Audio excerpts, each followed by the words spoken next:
Star सिर्फ gas का एक गर्म चमकता हुआ गोला है। जब आप रात के आसमान में देखते हैं तो आपको अनगिनत टिमटिमाते हुए तारे दिखाई देते हैं। क्या आप दिन के समय कोई तारा देख सकते हैं? हाँ, देख सकते हैं। दिन के समय जो प्रकाश हम तक पहुंचता है वह हमारे सबसे नज़दीकी तारे सूर्य से आता है।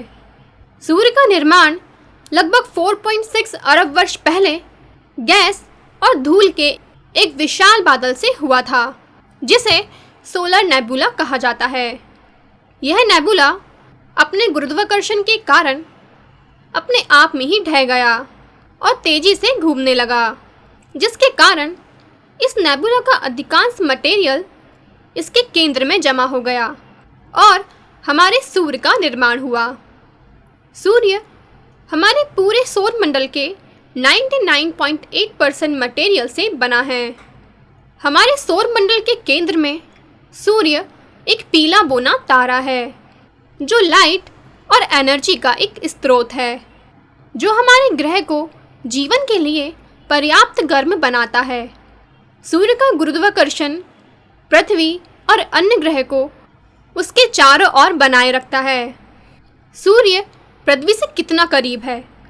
अन्य तारों की तुलना में बहुत करीब, लेकिन फिर भी काफ़ी दूर। यह पृथ्वी से लगभग 93 मिलियन मील दूर है। यह पृथ्वी और चंद्रमा के बीच की दूरी से 400 गुना अधिक है।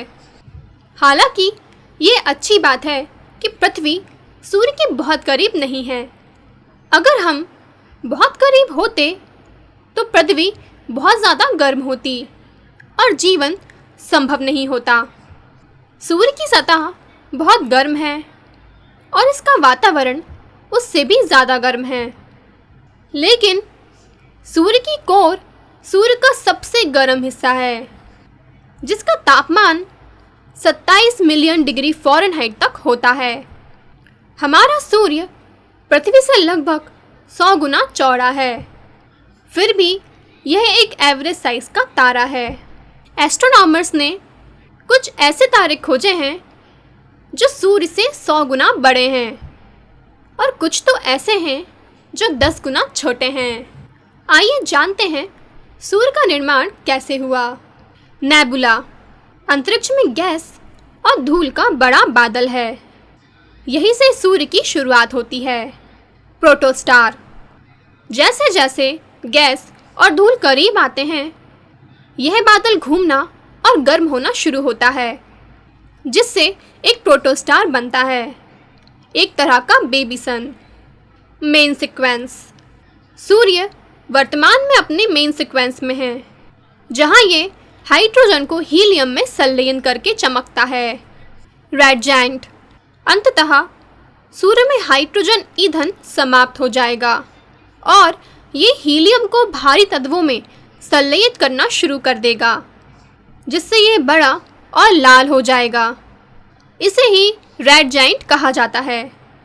वाइट ड्वार्फ सूर्य फिर अपनी बाहरी परतों को छोड़ देगा और सिर्फ एक छोटे गर्म कोर बनकर रह जाएगा, जिसे वाइट ड्वार्फ कहा जाएगा।